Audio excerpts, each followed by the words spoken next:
the Prattville Lions Football Review with Coach J.B. Wallace. Brought to you by Stivers Chrysler Dodge Jeep of Prattville, Trustmark Bank, and Durbin Auto Parts.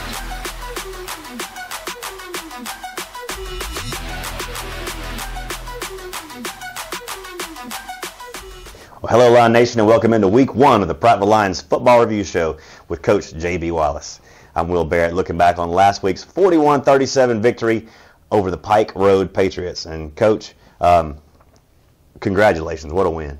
Yeah, man, it was great to get that first one straight out of the gate. You know, it's been a long time coming. It's been a long off season. You know, these guys worked hard, and just when you go into the off season with a bitter taste in your mouth, it gets kind of long sometimes. And you know, we challenged them all off season. You know, just the little simple details, do the little things right, family. You know, work hard and you know, kind of have a reason for why we're doing it and have a way of doing it. And they answered the call, and they've done all those little things right. So to see them come together after the team, I can tell you I looked in their eyes during the game, even when we were down a little bit, and I never once saw anybody caving or anybody doubting. I mean, even offensive line, you know, they were telling me, Coach, we got it, we're good. And we're down 2 scores, you know. But so as a coach, I love to see that. You know, I got receivers, you know, talking to the coach, hey, Coach, hey, I'm open. You know, like they want an opportunity. Nobody's finding a way out. Everybody was finding a way in. So that's the kind of culture that, you know, that we want to build around here, and we want to build on and get better at it. This game, this season opener against Pike Road, was no easy task. When you look at the higher levels of 6A versus 7A, there's not a whole lot of difference. And you're talking about a team that has won a state championship 2 years ago, in the semifinals the year before that, just last season, and put out by the eventual state champion. So this team is a championship team. They came in here Thursday night fully expecting to win that game, and got ahead of us by 10 points on 2 different occasions. You're able to come out with a win. It's got to say mounds about the job you've done this offseason, the job this team's done this offseason, and set a trajectory going forward. Yeah, well, I'm definitely not going to take anything away from the preparation of Pike Road. They are a talented team. You look across the board, they have players on that field, and they have guys that are doing. They're well coached. So Coach Shook and his staff, they're doing a great job. You know, but I think it came down to the point that, you know, when it was time to make plays and the physical conditioning of athletes and things like that, I think our guys were physically prepared to take it the distance, and they showed that they could do that. Made some second half adjustments and things like that, which was a very, you know, first game of the year, and they were struggling with the same thing too. They didn't know who we were, and we didn't know who they were. They've had some coordinator changes. We've had some coordinator changes, so we were kind of shooting in the dark on a lot of things.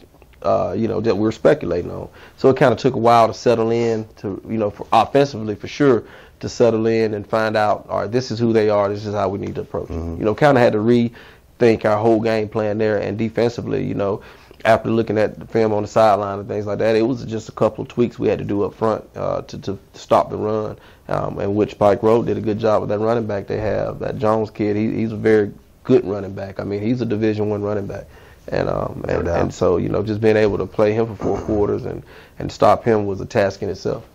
Coach, we saw it was like a tale of 2 halves with this offense. For the first, I'd say, gosh, if a half is 24 minutes, for the first 22 and a half minutes, this offense just could not get going. And then you put a touchdown drive together at the end of the half, and then the second half, you score on every opportunity. What was the difference? Like I had mentioned, it just took a while for us to find out who they were. They were a little different than we thought they were going to be. They didn't send much pressure, and we felt like they were going to send a whole lot of pressure to start the game. They didn't send much pressure. They may have maybe 4 or 5 times, and you know, we just had to adjust what we were doing. Coach Dickerson and offensive staff, great job for them. You know, kind of detailing, you know, what we were getting and what we need to get in to kind of get the looks we want. And then, of course, you know, the players settling in and the atmosphere and all that kind of stuff, and showing up, making plays, that helped a lot too. So I think that played a role in why, you know, people say the offense was stagnant. I just think it was 2 good defensive teams playing, because their defense was doing well, and our defense started off playing well. I think we played a lot more snaps than I'd like in the first half defensively. But, you know, once they settled in, they were able to get their feet under them and get their wind back. You know, defensively we picked up again. So kind of good effort on both ends. We saw introduction of a new running back to the mix this year, and Tristan Blackman, who played a heck of a game Thursday night. But then your veterans, you look at Gavin Rigdon, Brody Bowman, KJ Blue. Your seniors showed up in the clutch and really delivered some knockout blows. Yeah, Tristan, 19 carries, 67 yards. Had a touchdown. He had 100 all-purpose yards, by the way. You know, he had 38 yards receiving. So he had a good night for us. You know, we're prepared to let him run it 15, 20 times a game. He can physically handle that kind of load. KJ Blue is our change-up guy that we put back there, and he's shown that he could be a big play guy from anywhere on the field. And he's been making those kind of plays as long as I can remember, right. KJ. So, man, I was proud of him that he, was able to do what he could do and help us propel offensively. And, Gavin, he's a vet, and I talked about the importance of having that senior quarterback that's a returning starter as well. He's seen some things last year, so he's got that experience, and he kind of was never rattled. I never saw him rattled, whereas I couldn't probably say that last year, because he was first time he was seeing some things. Yeah. But this game, man, he was not rattled at all. I mean, he kind of knew what he knew. And he kind of led the offense, just watching him interact with the offense in the huddles and things like that in between timeouts and stuff like that. That's what I wanted to see out of a starting quarterback, and he displayed that. And, man, I'm super proud of him, how he led us on that night. And the emergence of Brody Bowman. Yeah. Brody Bowman started for us last year and was still figuring out the position a little bit. And I think even at times in the offseason, Brody may have kind of doubted, what he's capable of doing and his ability. But, man, it ain't no doubt in my mind Brody can make the big-time plays. And he showed that Friday night, 2 touchdowns for Brody. And, and if we don't overthrow him a couple times, he's walking in again. Yeah, he's walking in again. So that was just a connection little deal that we'll get shored up here in the next couple of weeks, with his release, and things like that. And, I'm excited about the future for the receiving corps. We ain't talked about Donovan Brown with the 2 returns. Right. He went, I think, 80 yards for the touchdown, and he went another 58, 60 yards on one that he almost scored on. And he had a clutch third down reception. Yeah. Now Donovan was doing stuff like that offensively last year as a sophomore. He was a clutch guy we could depend on third down. So it's not new to him to show up and make those kind of plays on third down. Absolutely. Well, it all culminates in a 41-37 season-opening victory for our Prattville Lions over the Pike Road Patriots. Let's take a look at those highlights. As we're about to kick off the 2024 season for Prattville Lions football. Who got back there deep, Chip? You got number binoculars. 4. I've got number 4. And they're not going to kick it to them. 25. It takes a hop at the 20-yard line. Pick it up, guys. Picked up at the 20 and brought out to the 25. He may score. A little bit of a lane. 30, 35, 40, 45, 50, 45, 40. To the 30, to the 20, to the 10. Touchdown, Prattville. Donovan Brown goes coast to coast for the score. And that's how you start the season, fellas. Is going to give on the inside to his running back, and he is stuffed at the line of scrimmage. He may actually lose a yard. Number 21, Jamichael Jones on the carry. Myers from the shotgun. Wants to throw it. He's got a man out in the flat, complete to the running back. He is taken down in the backfield for about a 4-yard loss. Snaps it down, throws it across the middle, and it is caught at the 30-yard line. Brody. Here's the inside jet sweep. Jet sweep there, and it is pulled down behind the line of scrimmage. Big play right there. Stop in the backfield from the shotgun again. He's got 3 receivers to the far side, and he's going to give it up to the inside to Jones. Oh, big play. And Jones is stuffed. Callahan Minor again. Callahan with a 2-yard loss on the play from our 35. Oh, there's your misdirection. Misdirection to Blackman. Blackman's got a first down and more across the 50 to the 45. And out of bounds at the Pike Road 40-yard line. There's your misdirection. Rigdon, one receiver out to the flats, gives it up to There you go. Blue. That's what Cuts I'm it back talking in. about. Nice cutback. Nice cutback to the 25-yard line. KJ Blue with a touch, his first touch of the night. Blue and Blackman in the backfield right now. 2-by-1 set. Blue gets it again, cuts it back inside, and Blue picks up a first down to the 21-yard line. Gets it off. Pitches it off to Blackman. Blackman breaks a tackle to 20 and down to the 15-yard line and out of bounds. Stop the clock. Yes, sir. Rigdon wants to throw. Throws to the corner. He's got a man at the 5. It's Blue down to the 1-yard line. First and goal, Prattville. Man, he's going to pitch it out to Blackman. And he walks. Blackman walks in the end zone. And he walks, Touchdown, baby. Prattville. And he walks in. Kick. Fielded at the 21-yard line. And brought across the field and up Turn to the corner. 35-40. Got one man to beat. 45-40. 45-30. 25-20. And out of bounds from the Pike Road 16 go the Lions. Rigdon. Play action. Throws across the middle. Has it complete to Bowman at the 5. And Touchdown. he goes to the end zone. Touchdown. Yes, sir. Prattville. Myers play action, Get in stepping there, out of guys. trouble. And Yes. he's going down to the 25-yard line. That's huge. That's 33. big time. That Jamar. Rigdon from the shotgun, wants to throw, has some time, steps up, throws across the middle, and it is complete to Brody Bowman at the 35-yard line, down to the 31-yard line. Man, Single to the near. 2 over 3 out here. Throw it. There you go. Got it out to KJ Blue, makes a man miss the 30, puts his head down, and delivers a blow at the 25-yard line. Rigdon has a shotgun snap, throws it across the middle, and this ball is caught in the end zone. Touchdown, Prattville. It's Brody Bowman. Myers again on 2nd and 15, wants to throw under some pressure. Got him. Oh, he got away. He ain't get away from that one. He is sacked back at the 20-yard line, about his 8-yard line. It's a nice spiraling punt. Checks up at the hit him. Hits a Pike Road player, and Prattville picks up the ball. Prattville recovered the fumble. Rigdon, quick pass, got it complete. Nobody there. 35. Down, makes a man miss inside the 30, still breaking tackles, down to the 25-yard line. Wow. And Rigdon again from the shotgun. Blackman 3 yards behind him. Reverse. Little reverse is KJ Blue to the 10, to the 5, in the end zone. Touchdown, Prattville. God, he said it. Janola on the approach, and the kick is away.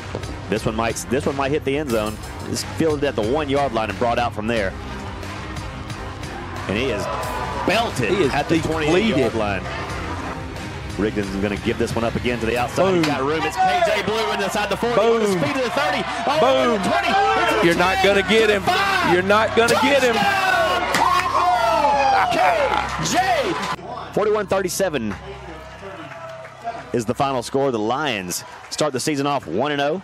The Patriots start off 0-1. And what a night for the Prattville.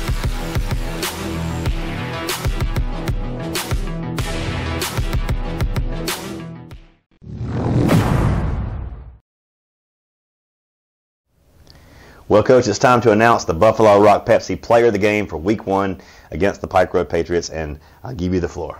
Well, it could have been a number of guys. It was a number of guys that had a huge night with big returns and receiving touchdowns, rushing touchdowns. We had a linebacker, Sam Cook, with 19 tackles. So it could have been anyone this week. But this week, Pepsi Buffalo Rock Player of the Game is going to be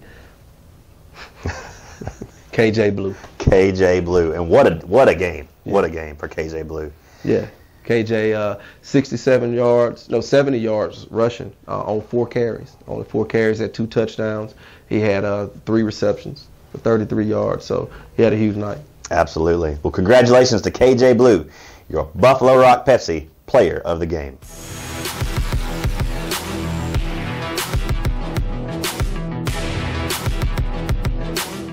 Well, Coach, it's time for everybody's favorite segment of the review show, and it's Inside the Lions Cage. And this week, we get to go inside the Lions Cage with QB1 Gavin Rigdon. I know you got 1,000 things to say about him. Yeah, man, Gavin's he's a vet around here. He's been there, done that. I've been excited. It's been a pleasure watching him just develop and grow over the years. And he's a Prattville Lion through and through. You know, came up in our youth league program and all that kind of stuff. So he's a Prattville Lion. I remember when I first got here, he was a freshman, and I knew then as a freshman that he was going to be the guy that was going to lead this team someday. So I'm excited about where he's going and where he's planning to lead this program. But Gavin Rigdon is going to be inside the Lions Cage. Let's go inside the Lions Cage with the very calculated Gavin Rigdon.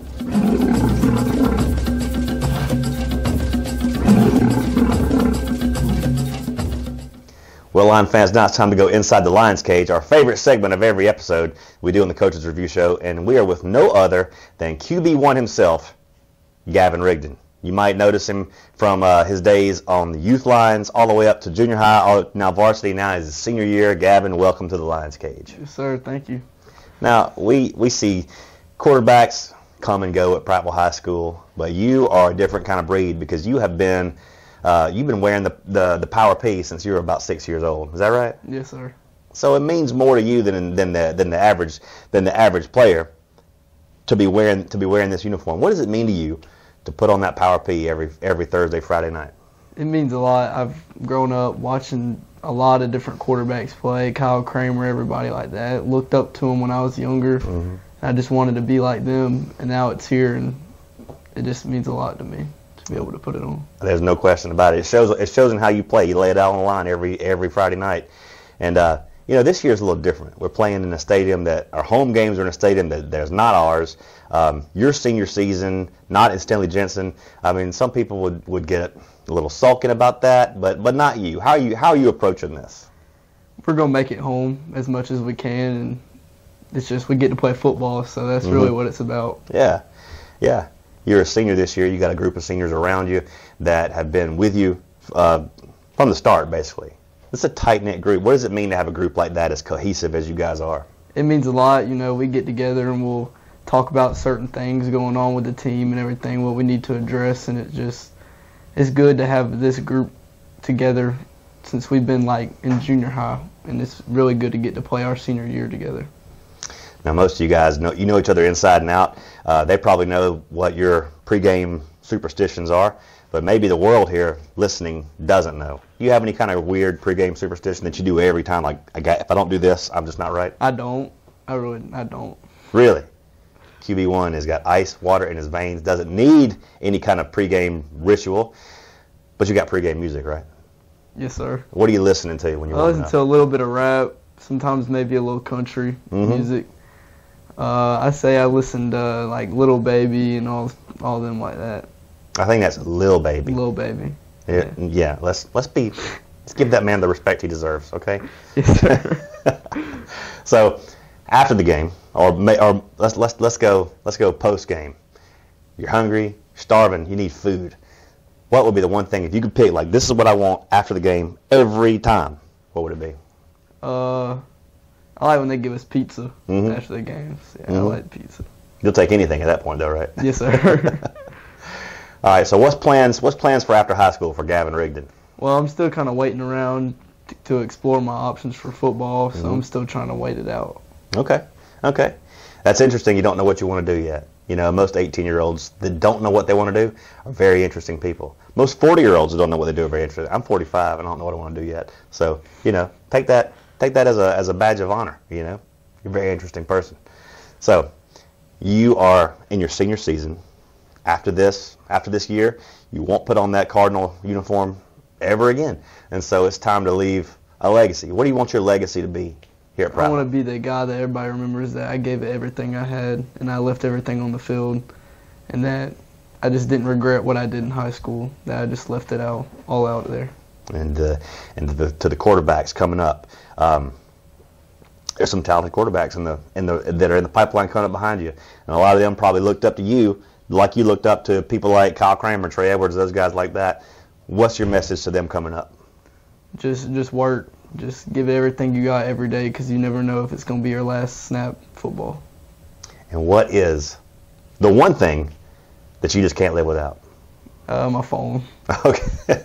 Typical. Okay. Very good.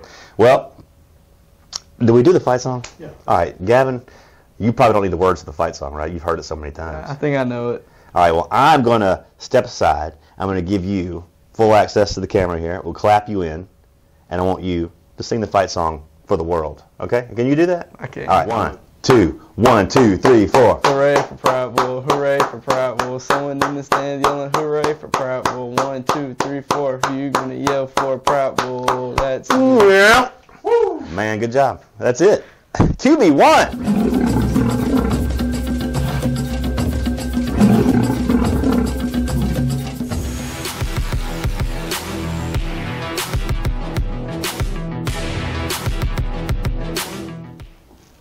Welcome back to the Coach's Review Show. Will Barrett with Coach J.B. Wallace, looking back at the week that was Pike Road. But Coach, now we got to turn that page, because as fun as that first win was, this second win is even more important. It's time to take on the Stanhope Elmore Mustangs. Yeah, the last win was exciting, but we put it behind us now. We're working towards the next game, and this game you can't overlook this one. Mm-hmm. I mean, this has been a rivalry as long as I can remember. I played in this rivalry.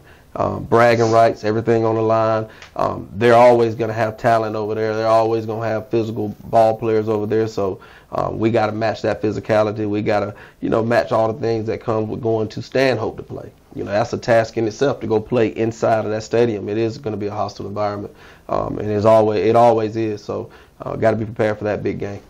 Always, Coach. And we've been doing this now for 15, almost 20 years, and I've never been over to Stanhope Elmore, no matter who's playing, no matter what kind of team they have, what kind of team we have. There's never been a game over there that was just a runaway. Right. Yeah, it's going to be a ball game. There's always, with the exception of a couple of years ago, that score has been between a 7 to 10 point game. Somewhere around there. It's going to be close. Our guys are expecting that, but we got to go and we got to do what we do. We got to play our game. We can't let that deter us from doing the things we need to do to be successful. We know there are going to be other elements that we got to deal with over there, but that can't stop us. We got to keep the main thing, and we got to go over there and play Prattville line football. Exactly, Coach. Well, 1-0. Congratulations on the 1-0 start. We're looking forward to being 2-0 at the end of next week and come back here and talking about another win. Yes, sir. Absolutely. That's the goal. This has been Coach J.B. Wallace. I'm Will Barrett, and you've been listening to the Coach's Review Show. And until next week, good night, God bless, go Lions. The Prattville Lions Football Review with Coach J.B. Wallace. Brought to you by Stivers Chrysler Dodge Jeep of Prattville, Trustmark Bank, and Durbin Auto Parts.